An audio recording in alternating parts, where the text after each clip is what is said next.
Welcome back, everyone. Today, I want to talk about the uncomfortable subject of changing sexuality in people with dementia. I feel like this topic deserves special treatment because it's so hard for so many.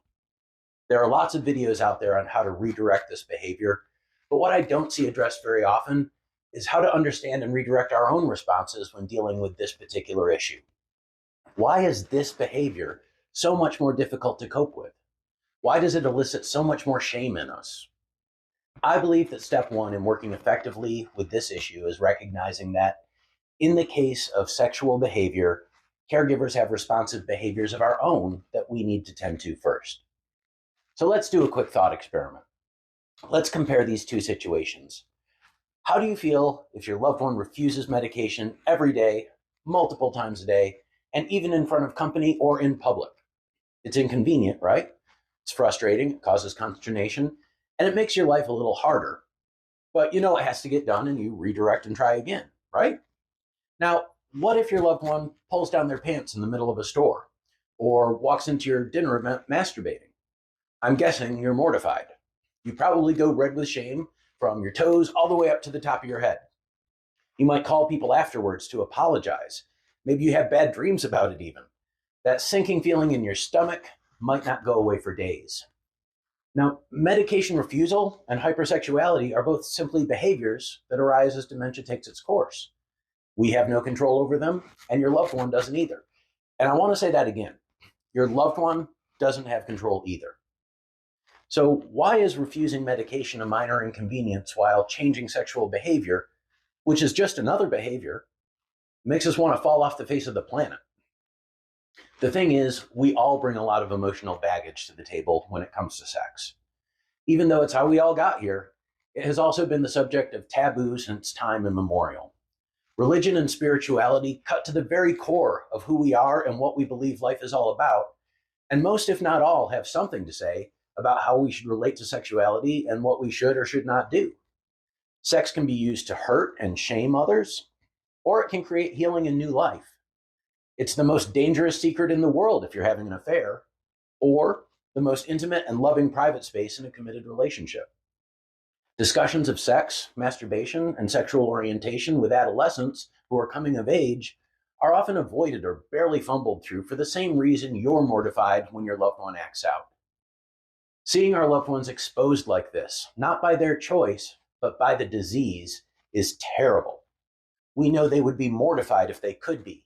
And we take that feeling onto ourselves. Somehow, this behavior that's really no different than refusing medication blasts us with a transference of shame that is not ours to carry. And it's not theirs to carry either. Shame is something we choose for ourselves or force onto someone else. Please don't make either of those heartbreaking errors here.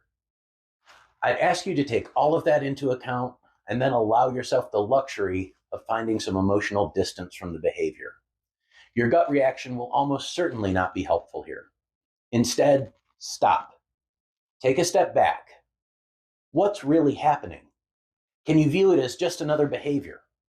If you can, then that will be the truth that you operate from.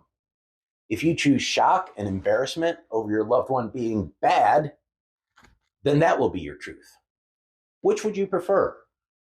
Which produces better results?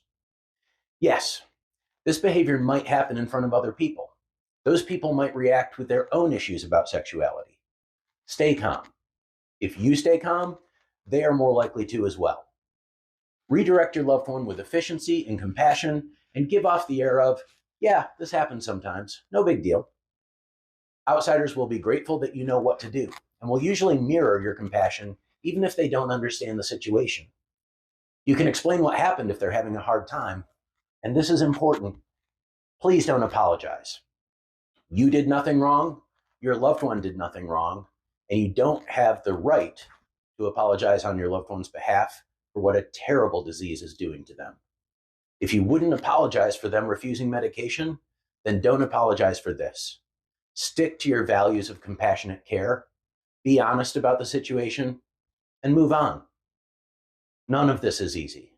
We're rewriting decades of unspoken and spoken conditioning on the topic of sexuality, and we're doing it in the exact moment when your loved one is misinterpreting a nurse's aide assisting him with undressing for bed as a sexual advance. It's important to know your loved one's cues, their timing, their behaviors. Ask yourself, is there a certain time of day that this behavior is more prevalent? Does it come out more with certain people or at certain events? How is it best redirected for your loved one? Know these answers and be ready ahead of time. Have a plan in place.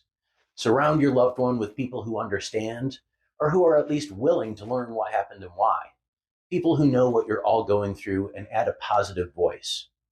You don't have time for any other kind of person in your loved one's life.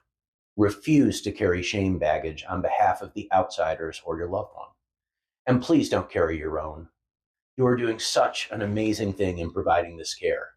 Never be ashamed of that. I hope instead you can sit for a moment after this video and reflect on all you do. Be proud, caregiver. You truly deserve it. If this video was helpful for you, click like and subscribe to this channel for more content like this. You can also sign up for the Dementia newsletter, our weekly publication that deals with the latest dementia news and best practices in care, like this one, at the link in the description. Check out the second link for Illumined's online series on dementia behaviors. We're always adding to it, so keep checking back for more modules. Thanks for watching, everyone. Good luck, and I'll see you next time.